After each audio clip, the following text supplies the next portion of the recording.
Bad Larry.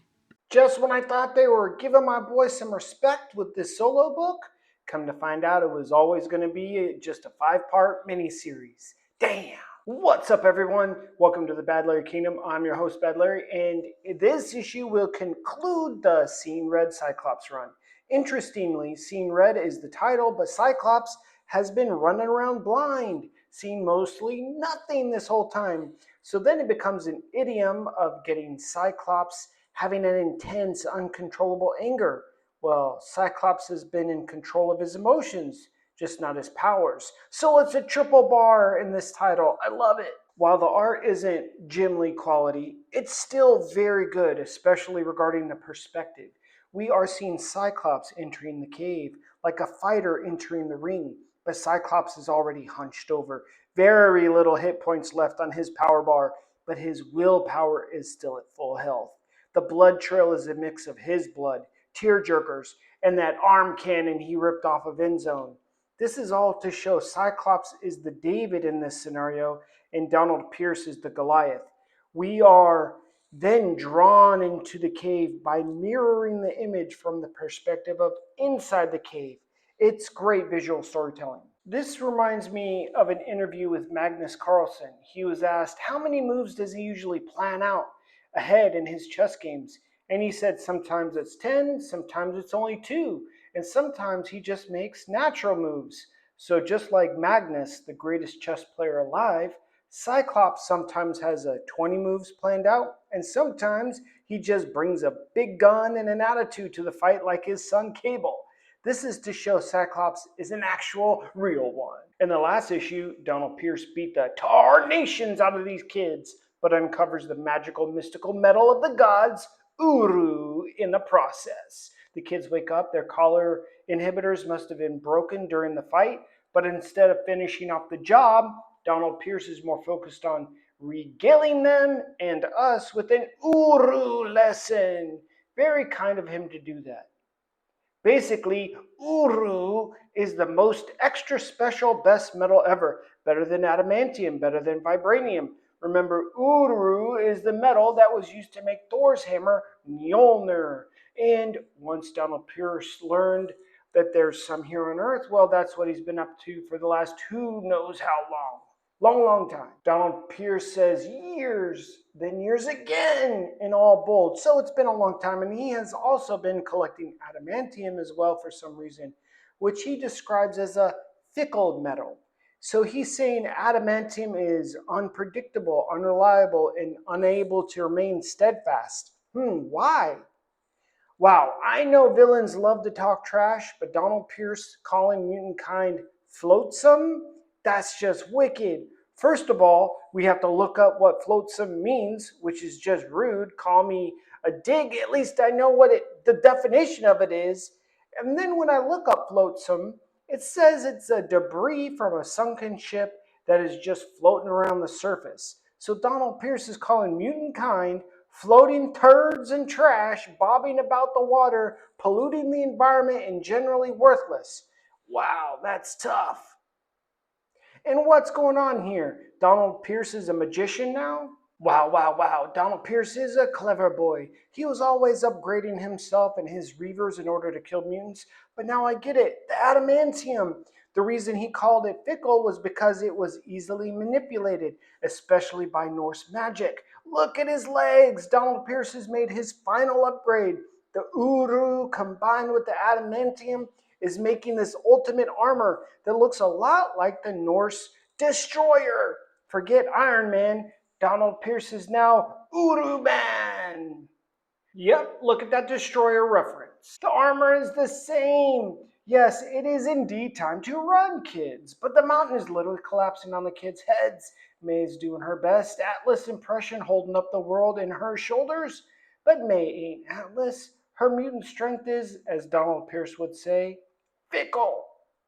The kids are naturally freaking out. They're hysterical, frantic when they hear a voice from the other side of the rubble. Cyclops is keeping his word to May to come back and rescue them. I initially thought that was Cyclops' optic blast, but no, the explosion was too small for that. Cyclops used Endzone's arm plasma cannon, and does his best Kool-Aid Man, oh yeah, impression. I like the sly smile on May's face. This is what heroism looks like. Sometimes it's just showing up. Sometimes that's all it takes. I also love that the other kids are geeking out, meeting one of their actual heroes, Cyclops. You see how the mood changes. The kids were all afraid, and now the vibes are high, just with the presence of Cyclops, even though they can see he's in pretty bad shape. Donald Pierce, aka Uru Man, well, that's not an official title, but that's just what I'm calling him, is hunting our mutants down like Terminator after John Connor. Cyclops tells May, it's time to go, baby girl. And Donald Pierce is such a jerk, telling Cyclops his words of encouragement to the kids are nice, but they're lies because their deaths are inevitable. This dude is pretty vile. Well written villain, I must say. Alex Packnadal did a great job crafting this scenario and making Donald Pierce even worse of a scumbag than he was ever before. Cyclops dodges a blast, separating him from his eyes. Tearjerker. I don't know how Cyclops is going to beat this sucker. Tearjerker is pleading for his life, and Donald Pierce shows his true colors. Ugh, nasty! Why rip his own guy apart like that? This is a real monster. A couple plasma blasts gets Uru Man's attention. The kneeled fighting stance for stability is awesome, almost Spider-Man like. Uru Man keeps that trash talking going. Gonna kill y'all. Why fight kind of tone. Cyclops says, let's get it on, you turd burglar. The arms behind the back, though, that's disrespectful. Showing Cyclops he is so calm and at ease he doesn't even need to have his dukes up. He calls the hand cannon a trash weapon and says he won't unleash the optic blast or else everyone's dead. Then he calls Wolverine a housebroken skunk bear. Uru Man is just full of hate and jokes. Cyclops says, you don't know me too well then, do you, buddy boy? Suck on this! Cyclops has called Uru Man's bluff and blasts the holy shit out of him, and the stupid mountain too. You may say this is reckless, but I believe Scott knew. By the way Uru Man was talking, the armor was too strong. With the mystical support from the Uru, he knew he was gonna unleash on it, and also, what else he was gonna do? If you have one move to make, you gotta make it. The mistake Uru Man makes here is admitting the optic blast made a crack in his chest plate. Now Cyclops knows his attack worked and damaged the armor. And even though Cyclops can't see, he knows where the weak point in the armor is, the chest plate. So naturally that's where he needs to attack. But with Uru Man's hand covering Cyclops' face, well, Cyclops may need a little assistance from someone real soon. 3 teenage mutants with no training at all, scared but willing to fight? Well, that's the original X-Men, am I right? I still don't know who attacked Uru Man, knocking a piece of his armor face off, or how he did it, but it must have been May with a super punch. And then she retreated back to the kids. Either way, Cyclops has some backup now. May is a real one too. She says, you had our backs, now we got your back. And I love how Cyclops asked the question, who is we and what can they do? Cyclops is now like Professor X in this fight, controlling the battlefield with his X-Men against a seemingly more powerful enemy, using teamwork and tactics. Cyclops already knows May is the strength of the team. Now he knows he has a Heat Vision Boy and a Claw Girl at his disposal, as well as himself. A 4-member Bad News Bears X-Men team is better than no X-Men team at all, am I right? On the knee, just like Coach used to do. Put me in, Coach! I love how Cyclops says they are now the X-Men. Time to win one for the Gipper. Cyclops is like Ash, directing his Pokemon attack. Heat vision to the eyes. Check. I like how Mateo says, Mr. Cyclops, sir. Very formal and respectable young lad. And the attack seems to be working. Uru Man no like heat vision to the eyes. While the enemy is stunned, time for attack number 2. But first we need to lock him up. May's super strength better not fail this time. But she's learned from Cyclops out there to control her fear. And that bit of training is paying off. Attack number 3 incoming. I told you it was a mistake by Uru Man to tell Cyclops where his armor was cracked. Now Claw Girl is opening that shit up like she's peeling an orange. I love how May has Uru Man in a full Nelson. That's tough. Y'all didn't think Uru Man was just gonna give up, did ya? He remembers these are mere children and tosses them aside as such. But the damage has already been done. Cyclops may not have came in with the plan, but that doesn't mean he didn't make one up on the spot. He is the world's best field strategist, and Uru Man is still on the ropes. Coach puts himself in the game, willing to take the final shot. He knew it was always going to be up to him to take the final shot. It just needed to be up close and personal. In order for Uru Man to take the full impact of his uncontrolled optic blast. And remember, Cyclops knows he can take out powerful enemies with a full-on optic blast. He completely annihilated Apocalypse back in X Factor number 68. So a full-on blast to DP's guts should do the trick. Old Donald Pierce is on 1 hit point left, but it's time to blow this popsicle stand. I wonder why Cyclops allowed Donald Pierce to live, though. Maybe because the younger mutants were there, he didn't want to see them witness another murder. Or maybe he thought beating up on Donald Pierce was fun and is allowing for a rematch later on just so he can whoop his ass again. Or he knew leaving him there barely alive inside a crumbling mountain is a fate worse than death. Either way, he says, it's time to go. The other mutant kids made it to safety, but see the mountain collapsed the entrance. Cyclops and the 3 ad hoc X-Men stuck inside? No sweat for the now super confident May, though. Nothing's gonna stop her from her freedom. And we see what Cyclops probably knew would happen to old Donald Pierce. Something or someone else is going in for a little nibble. Like a bad case of the diarrhea. Tearjerker just won't go away. And to be fair, Donald Pierce did train his people to cannibalize each other if needs be. Well, Donald Pierce is immune to his own rules.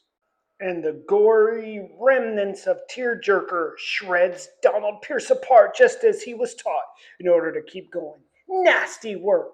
So does this mean Tearjerker killed Donald Pierce? And does this mean we will also see Tearjerker again in the future? And will he come out as a villain or a good guy, rehabilitated from his time with Cyclops? So many unanswered questions from this. This ending can be a bit controversial, I think. Some may like it and some may not. But I'm in the camp of liking it. We as an audience have grown accustomed to the fact that any new introduced mutant who interacts with the X-Men must become part of the X-Men. This series breaks that, and I like it. May saw what happened to her friends, the ones who died, Micah and Alvin, who weren't able to be saved, and she feels responsible. She was a leader to them, used them to help her escape, and now she feels their deaths are on her hands, and she knows she has a lot of potential but needs a coach. So in her mind, she feels a duty, a responsibility to join the X-Men, allow Cyclops to keep training her, and maybe she can help others and make up for the deaths of her friends. You can see she is crying, she feels responsible, and because she's a real one, she's willing to take on that responsibility. But Cyclops has also changed. He has evolved his thinking and tells May no. You see, Cyclops thought he needed to create a mutant army after Krakoa fell. But after this adventure, seeing the young mutants being forced into slavery, then having to fight, Cyclops has a change of mind or heart, which really goes back to Professor X's dream of mutants and humans living in harmony. You can't have that if every darn mutant is part of an army. Some mutants need to just be NPCs in society to make that dream a reality. I know it sounds kind of corny, but this line kind of hits me hard. We all knew Cyclops was a great leader and a powerful mutant, but here he shows he's a real hero, saying he'll be the X-Men, the sacrifice for the cause, the representation. He'll bear the responsibilities so May, and really the others, don't have to take on all of that. And a hug from May just shows how much of a relief that was to her. She was brave and was willing to join Cyclops' X-Men, but being able to go back to normal life knowing he's out there doing the tough yakka, well, that means so much to her. And this is why Cyclops is the GOAT, y'all. He just keeps getting better, stronger, wiser, tougher, and also kinder. This last image of May walking back to the Marauder and her friends and the other X-Men, while Cyclops is facing away from them all, is all so telling. He's standing alone, busted up, no other X-Men by his side. This is to show Cyclops is always and will be the X-Men. No matter what happens or who else is on the team, Cyclops is the X-Men, and May looking back at him is acknowledging his GOAT status. I know it's a lot. Thanks for allowing me to glaze Cyclops so hard. No Diddy. But I love this character, and I love this little mini story, and I love he's getting some respect put on his name. Thanks so much for liking the video. Talk to you real soon. Peace.